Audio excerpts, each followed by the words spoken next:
In today's video, I'm going to teach you how to file Form 1099-Q on TurboTax. If you received a Form 1099-Q for education savings or 529 plan distributions, TurboTax places this in the education section of your return. In this walkthrough, I'll show you exactly where to go so you can start entering that information without having to search around the platform. To begin, sign in to your TurboTax account and make sure you're already inside your tax return. Once you're on the main navigation area, move your cursor to the Deductions and Credits section. This is where TurboTax groups a variety of tax-related items including education expenses and distributions, so it's the right place to begin when you need to report a 1099-Q. After that, open the Deductions and Credits summary. This page acts like a central hub, giving you a broader view of the deduction and credit categories available in your return. If you've already worked on other deductions, you may see some sections marked as started or completed. That's completely normal.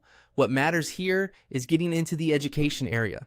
Next, click on education. Since Form 1099-Q is tied to qualified education programs such as 529 plans and Coverdell education savings accounts, TurboTax organizes it under this category rather than under wages or other income sections.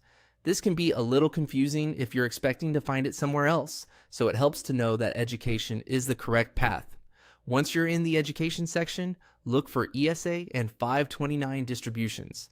This is the specific area that relates to Form 1099-Q. If you're not familiar with the wording, ESA refers to Education Savings Account, and 529 distributions are the withdrawals reported for qualified education savings plans. TurboTax uses this label to guide you to the correct entry screen. When you find that section, click Start. That will open the workflow where TurboTax begins asking for the details from your Form 1099-Q.